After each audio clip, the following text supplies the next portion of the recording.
and what that might mean, and what rivers in New England rose to the level of telling a national story. And the Connecticut River was there. I referenced that. The Merrimack, most people know about. The Blackstone River, Champlain Valley, Vermont, New York, and then the Androscoggin River. So sort of the first stake in the ground was getting the New England governors to say, if we're going to pursue anything of national significance for our natural resources, for our history, the Androscoggin is on the short list. Not the Kennebec, not the Penobscot, not the Saco, but the Androscoggin River. Follow that up with a report that was just rolled out last year by the National Park Service. The Obama administration has initiated what they call the America's Great Outdoors Initiative, looking at, with limited federal funding or dwindling federal funding or even flat federal funding, how do we become much more strategic, investing federal resources in getting people outside experiencing their communities. Can you target that? And if you're going to target it, how and why and where? And in comes the New England Governor's Report saying here are 7 priority areas, including the Androscoggin River. And now we have a National Park Service report and US EPA report, Department of Interior report, that says the Androscoggin River is well positioned right now to become that type of national demonstration project for a host of reasons. And in particular, it's one that's exciting up there, and I know some folks in the crowd here work with me with the Chamber, trying to look at how we become a tourism destination. Hospitality and leisure is Maine's second largest industry, and it sits pretty much at the bottom in Lewiston, Auburn. It's not, we're about half of the state average for industry, jobs created by people coming to visit and do things here. This really becomes major potential if we want. So the door's been open for us. We're sort of standing in the threshold, and we'll need to make a decision if we want to walk through that. As I mentioned at the beginning, what if we do walk through that, what it might mean 20 to 30 to 50 years from now. So quickly going through some of the resources that we have. Here's the Riverland State Park.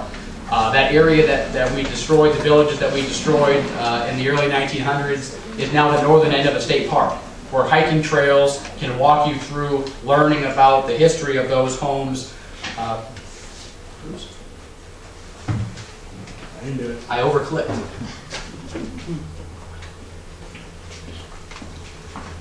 It's the 5th largest state park in Maine, so add to the fact that it tells a bit of our industrial history. It's also the 5th largest state park in the state, known for its state parks. And while it'd be great to get folks from Massachusetts to make a day trip up, we're also within less than an hour's drive of about half of the state's population. There's one of the Homestead Foundations. You can see it at the bottom. Those are dotted along a hiking-only trail right along the river shore, along the Old North River Road. Really a very solitude environment, tranquil environment. Literally 20 minutes. A 20-minute drive from the front door of the Hilton Garden Inn until you're in the state park starting your hike. Not far to travel. Planning for portages, really trying to integrate a system here, because if you want to be a bigger visiting corridor, how do you do that? And the ability to get people closer to these massive hydro facilities to really understand how the river is used now and what that means about the transition of the community. There's an old image of the log drives. If you paddle above Lewiston Falls, between Deer Rips and Lewiston Falls, not right now because they'll be underwater, but typical summer water levels, you can see remnants of the log drive equipment. That iron hook sitting in the middle of a boom pier in the Androscoggin River. Before we were textiles, we were a logging community, and you can see evidence of that. And most people that are out paddling don't know what that is. They don't even think twice about it. But once you let them know what it is, it becomes an engaging moment to share our history while you're outside. The potential of what Lowell has done, putting signage in the landscape. We really don't have any type of interpretive components. I think right at the Longleat Bridge, there's one placard that says it's an Androscoggin gem, and it talks about the history of the falls, and that's pretty much it. You're figuring out the history of this community all by yourself if you're out there walking around. What if we made it a complete system? Including bringing back portages that were long in place when the Native Americans were here, to actually complete a through trip and actually be able to get around the Lewiston Falls without going over the Lewiston Falls. And that's actually something the Land Trust right now is looking at. And as we talk about targeted federal funding, we want signage, we want interpretation, but we could actually start to build out more of the recreation to have a unified sort of heritage recreation system as part of that. It's a great view of paddlers sitting at the base of the falls. One of my favorite images because it really gives you a sense of the scale of the falls. You drive by, they look massive, and then when you see a couple of whitewater rafts sitting at the base of them, and signage. The ability to actually do traditional Maine recreation in an urban environment. This is Macaulay Lord, a phenomenal man, was just named to the Fly Fishermen's Federation Hall of Fame, amazing guy. He said if he could bring someone to fish anywhere for the first time in Maine, he brings them to downtown Lewiston, Auburn. I say that to people around town and they don't buy it. This guy literally wrote the book for L.L. Bean. If you don't want to believe that, you'll believe this. L.L. Bean's website, I took a quick screenshot. L.L. Bean, for $600, will take you fishing in downtown Lewiston, Auburn. and we sit here and laugh. It's hard for folks to believe it, but we have an amazing resource where we could actually tell our story, have people appreciate our story while they're doing what they would love to do in Maine. And it's a very interesting contrast to be sport bass fishing in the midst of canals and historic mills. Because you think about going bass fishing in Maine, you think about heading up to the upper Androscoggin or heading to other rivers, rural atmosphere. This is a niche. This is a sort of marketing edge that we could have that even the Lowells and the Lawrences and the Blackstone Valleys don't have. But it's sort of walking through that, and most folks still don't believe that's the case. I won't go into great detail about Albert Kelsey, but when you talk about master planning, laying out a city and doing it right the first time, this guy was for the most part the brains behind the operation, with negotiating with land deals, doing some of the canal layout, working on the technology. Fascinating guy. It's an old look at the early layout. Double clicking. Walking towards the end here. And so where we go from here with the canals, Lewiston's Riverfront Island master planning, a lot of this will really start to set the stage for how we use the landscape into the future.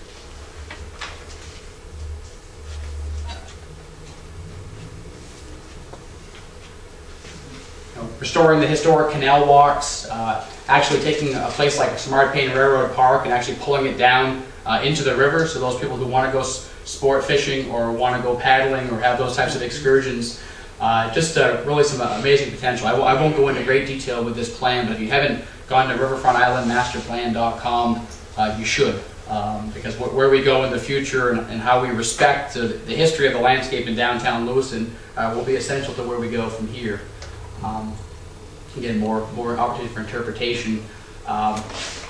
Different uses. If you look at the canal system as it existed for power production and the sluiceways coming out of the Continental, the Lewiston Master Plan actually recommends turning those sluiceways into Lewiston's public boat access downtown, where you literally park behind the Continental Mill and you'd climb down into those sluiceways and paddle out into the river.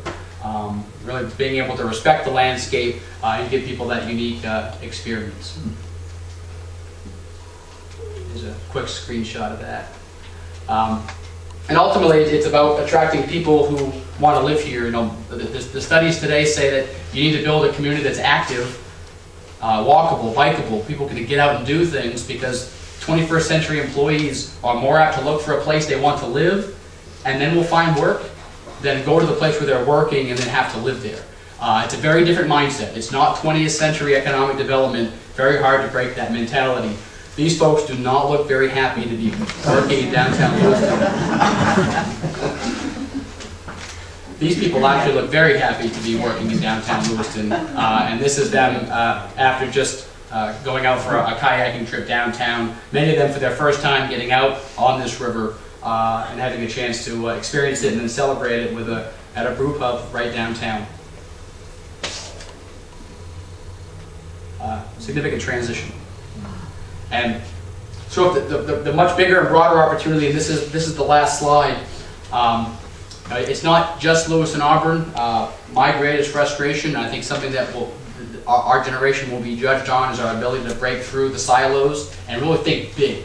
If the entire Androscoggin River and the communities could lock arms and say, well, we're distinct and we've got our unique identity and we sort of rose up in different environments, different situations, but in a global economy, if people are going to choose to visit or choose to live and play, where they ultimately will then create work. Our ability to project ourselves as one block of national significance will be a big part of that. This is just in the area where the Land Trust does most of our work. Some of you may have been to Brunswick and gone on their river walk, which gets lots of attention. You can see that at the bottom. Lisbon and their downtown is doing phenomenal trail work. They want to get into the interpretive components. Our work in Lewiston Auburn, then the Riverland State Park, the work up at Jay and Livermore Falls, which I could talk to you about another time. We're actually opening a 2.5-mile trail segment through the old Otis Paper Mill with a new river access at the Otis Paper Mill this summer. They just opened a new restaurant there over the weekend at that old paper mill.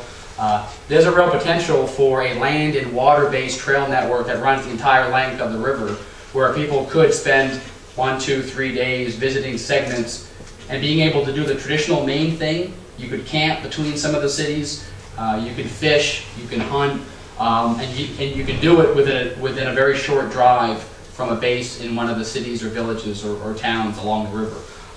It's going to take long-term planning, but as I said, when Elbert Kelsey and Bates and Little and those folks laid out Lewis and Auburn, it was with a very specific end goal in mind, 20 to 50 years out. I think to the same extent, how we will be judged by our ability to look out over that same horizon, and we're fortunate that the opportunities are abundant. So that concludes my presentation.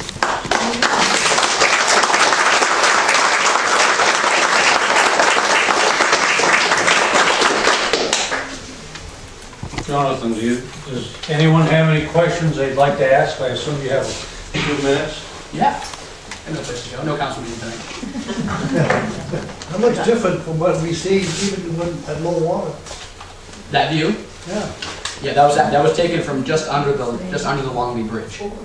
So it's a very different view rather than looking down. You're looking straight up. Yeah. Yes, sir. Do you have any knowledge of the canal system that was built on the Oswego Lake going down Portland? I don't have significant knowledge of that. I know that was a transportation canal that was constructed, and there is actually a push right now, a program called Sebago to the Sea.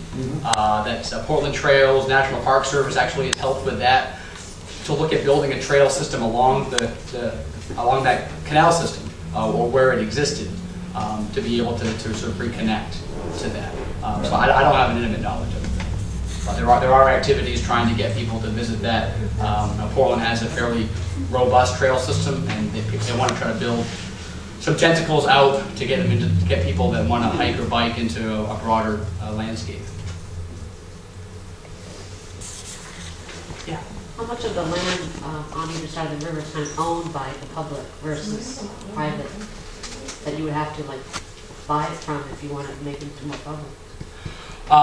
It depends on the area. I don't have a specific answer, so I'll answer it more broadly. Yeah. The Land Trust received a grant from a group of environmental foundations. We're actually working with Lewis and Auburn. We had a public meeting in January. We'll be having another public meeting probably within a month to a month and a half. In the mid-90s, there was this vision to do a sort of a heritage greenway. Museum LA didn't exist at the time, so the Land Trust with the National Park Service in the two cities started to look at how could we look at conservation and trails and connect them and tell that story. The idea was probably a little bit premature, so it sort of went quiet. We've brought it back to the forefront, and telling these stories more aggressively is part of that. We received a grant to hire an engineering consultant to look at how we connect the existing trail segments in town. If you walk at Samard Payne Railroad Park and you're going upstream, you ultimately walk into a gas pump. If you're walking south from Samard Payne Park, you hit a chain link fence, which is where Museum LA would be. You then hit a canal and you can't cross it. Yeah. Same with Potvin Park; it just sort of sits there. So we're looking at over a 10 to 20 year period. What are the top tier priorities? What kind of connectivity can we make in the near term? What would it cost? What are the funding sources?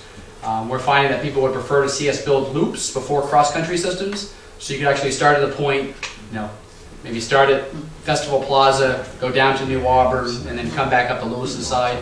So we're really trying to focus on the in-town piece now. Going Going upstream, at least to get to the state park as sort of a next destination, there's probably less than a dozen landowners